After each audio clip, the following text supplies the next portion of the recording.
Today we're looking at a key element that every single off-ice training program should include, but yours probably does not. I'll tell you what it is.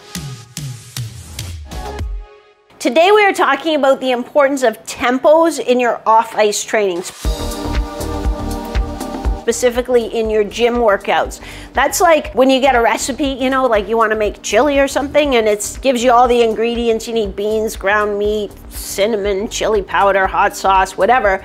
And then it tells you the amount of each that you need. And you might think that, oh, well, that's sets and reps. Like, I know I've got to do 6 reps. But there's a difference between doing 6 reps and doing 6 reps.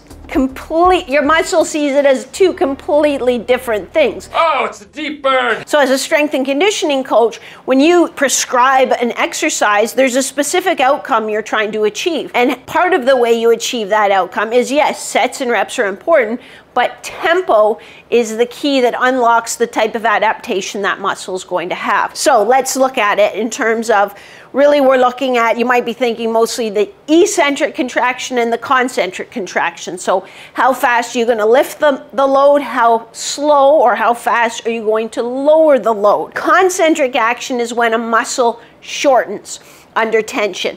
Eccentric action is when a muscle lengthens under tension. So if I'm doing my favorite exercise, the biceps curl, this would be my concentric action. My muscle is shortening under load. And this would be my eccentric action. The muscle is lengthening under load. But I'm going to throw a little wrinkle at you. Tempo is designated by, some strength coaches only use 3 numbers. That doesn't really work for goalies, so we use 4 numbers. So you might see a tempo that is 3, 0, 1, 1. The first number is always the eccentric phase, so the lowering phase. Regardless of where you start the exercise, I start at the bottom or I start at the top, the first number is always the eccentric phase. The second number is a pause at the bottom. That's a really special treat for goalies that we use a lot in our training. The third number is the concentric phase, so the lifting phase. And the fourth number is a pause at the top. So in the example that I gave you, 3, 0, 1, 1, if this was a biceps curl, so we would curl up, the third number is a 1, the fourth number is a 1. So we start with the concentric phase, so it's going to be a lift for 1. Pause for 1 at the top, and then the first number, the eccentric phase, is 3. So we're going to lower for 1, 2, 3, and there's no pause at the bottom. So I'll just lift right up again. Pause, 1, 2, 3. 1, 1, 1, 2, 3. So 3, 0, 1, 1.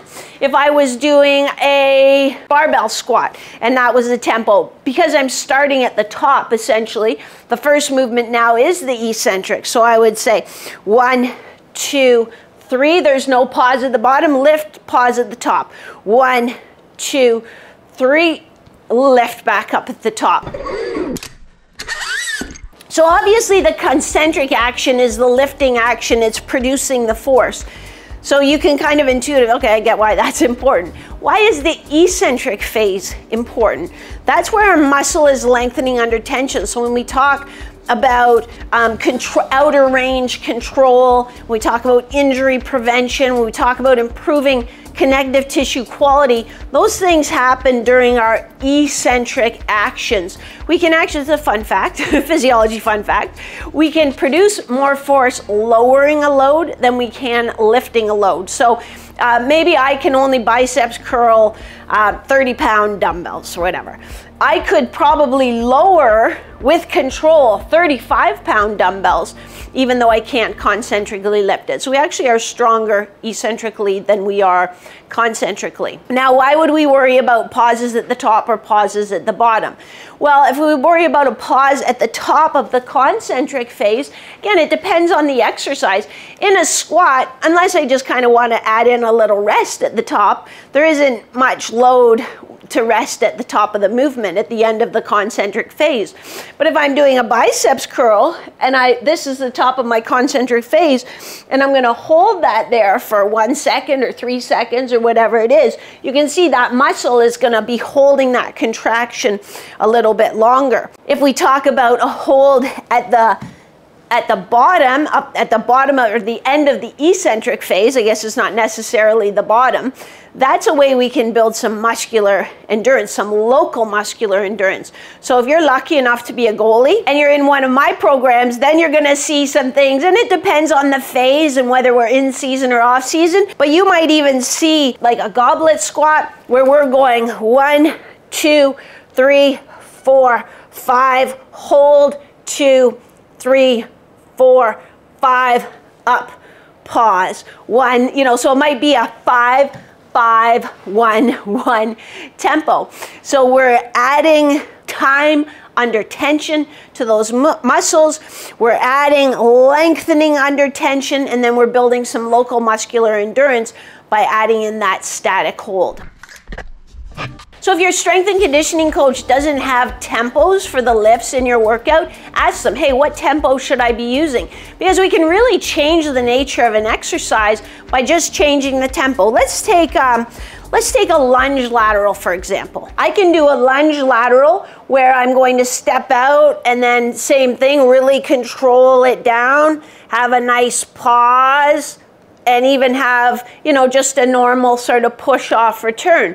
I could do a lunge lateral where I want to emphasize deceleration, and I can come out really quick and then pause here, because maybe I want to emphasize deceleration and initiation, so I don't want that plyometric effect. So I'm going to come down here, I might hold for 3 seconds, and then I'm going to drive back up, exploding right out of the bottom. Maybe I want it to be a little more plyometric. I want to work on that stretch shortening cycle. So it's going to be X, 0, X, 0. So when you see X in your program, that means explosive. A 1 means, you know, up quick, a count of 1. But X means explosive. So if you see X, 0, X, 0, that's a plyometric. So even a squat jump, that's just loading right into the next repetition. So you can see from that example how much changing just the tempo changes the focus and the emphasis of the exercise.